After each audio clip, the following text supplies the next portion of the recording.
A lot of people say they want to be great, but they're not willing to make the sacrifices necessary to achieve greatness. That's totally fine. After all, greatness is not for everybody.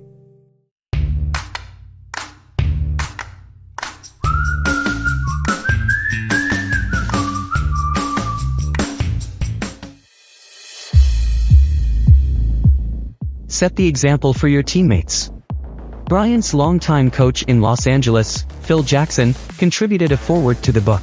When he would show up to the practice facility, Jackson would usually find Bryant napping in his car after his pre-practice workout. Bryant had already worked out before anyone showed up. That was the trademark of the final 10 years of his career, Jackson says. Kobe led by example for his teammates. They couldn't keep up, but they were always challenged by the example he set. Attack your weaknesses. High-performing athletes don't shy away from improving their weaknesses. They don't ignore because they aren't good at it, or prefer to avoid the frustration that comes with developing a new skill. They view weaknesses as strengths in waiting. If I wanted to implement something new into my game, I'd see it and try incorporating it immediately. I wasn't scared of missing, looking bad, or being embarrassed. Outwork the competition. Outworking everyone else provides a level of mastery and confidence that you cannot fake. When you work harder than the next player or team, you develop a true sense of competency. It becomes a point of pride. You may not be as talented as the next guy or gal, but there's no excuse for not giving your absolute best. I was willing to do way more than anyone else. That was the fun part for me. Be a student of the game. Masters and never stop learning about the game. Even though Bryant made his game analysis part of his post-playing days, through his popular details show where he broke down NBA games and players, this thirst and curiosity for the game started early.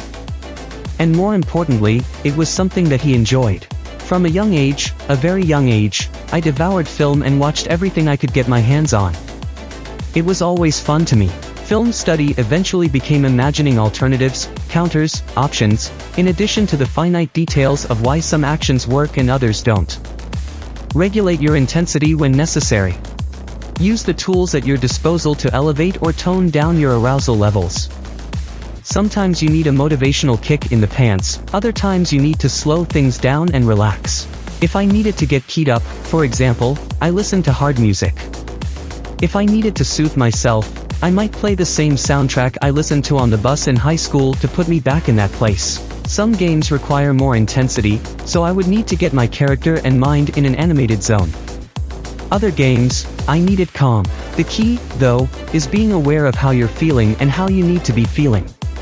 Be about greatness. Talking about big goals is easy. Everyone and their pony will tell you about the big things that they want to achieve. But few will match the talk with action. And even fewer will stick to the grind for the years required to attain a level of peak mastery. A lot of people say they want to be great, but they're not willing to make the sacrifices necessary to achieve greatness. They have other concerns, whether important or not, and they spread themselves out. That's totally fine. After all, greatness is not for everybody. Respect to those who do achieve greatness, and respect to those who are chasing that elusive feeling. Quiz those who have come before you. Bryant wasn't shy when it came to asking NBA greats how they had developed their game. He developed relationships with Michael Jordan, who called him his little brother at Bryant's celebration of life, Magic Johnson, Bill Russell, and many others. They helped to inform his progress and direct his efforts to become the best basketball player he could be. Ask questions. Learn. Prod. Evaluate. I wanted to improve, learn, and fill my head with the history of the game. A lot of people appreciated my curiosity and passion. They appreciated that I wasn't just asking to ask. I was genuinely thirsty to hear their answers and glean new info. My approach always was that I'd rather risk embarrassment now than be embarrassed later, when I've won 0 titles. Not showing up is not an option. When you are deeply committed to excellence, showing up isn't a struggle. You don't need to cajole yourself into doing the work, because it simply is. I never thought about my daily preparation. It wasn't a matter of whether it was an option or not. It was, if I want to play, this is what I have to do, so I'd just show up and do it. Rest is a weapon. Bryant napped often. With his grueling training regimen and tiring schedule, He would sneak and shut-eye whenever his body needed and wherever he could. If I was tired, I would doze off. I always found that short 15-minute catnaps gave me all the energy I'd need for peak performance. Learn the game and push the limits. Bryant studied the referee's handbook to understand ref positioning on the floor. This knowledge meant that he could be more aggressive with the rules on specific parts of the floor. Each referee has a designated slot where he is supposed to be on the floor. When they do that, it creates dead zones, areas on the floor where they can't see certain things. I learned where those zones were, and I took advantage of them. I would get away with holds, travels, and all sorts of minor violations simply because I took the time to understand the official's limitations. Get into your state of peak readiness. Before games he would sit in the locker room, with headphones on, but no music to ward off passers-by, and immerse himself in the environment. Some athletes need the big, hype playlist. Others like to close their eyes and dial down the excitement. For Bryant, becoming one with his surroundings was how he got into the zone. For the most part, before games I just liked being there, hearing the sounds of the environment and observing everything. During the national anthem, Bryant would soak up the environment and moment, sinking himself into the hardwood and surroundings. I'm trying to feel the energy of the environment and allow it to move through me. That then propels me and fuels me to have a great performance. I've done that since I was a kid, sort of naturally. I never put too much thought into it. When Phil Jackson came, though, I started to understand the importance of my personalized meditative process. From then on, I placed an increased emphasis on it. Leaders challenge. Like Michael Jordan, Bryant was demanding and hard on his teammates. He knew that growth could only come from players learning to get out of their comfort zone and reassess their skills. I like challenging people and making them uncomfortable. That's what leads to introspection, and that's what leads to improvement. You could say I dared people to be their best selves. Lead according to the personality. Bryant tailored his leadership according to the strengths of the individual. He understood that there was no paint-by-numbers approach when it came to motivating and leading his teammates. Bryant studied and learned about his teammates so that he could better understand their motivations and position himself in a way that he could best lead them. I still challenged everyone and made them uncomfortable, I just did it in a way that was tailored to them. To learn what would work and for who, I started doing homework and watched how they behaved. I learned their histories and listened to what their goals were. I learned what made them feel secure and where their greatest doubts lay. Once I understood them, I could help bring the best out of them by touching the right nerve at the right time. Defend your process. The Mamba mentality isn't a result. It's not a championship trophy. It's not a game-winning shot. It's the daily process that goes into building those things. Everything that flows from that mindset and that process is just a byproduct. The mindset isn't about seeking a result, it's more about the process of getting to that result. It's about the journey and the approach. It's a way of life. I do think that it's important, in all endeavors, to have that mentality. The only expectations that matter are yours. When your expectations are highest, what others think or expect of you loses any semblance of pressure.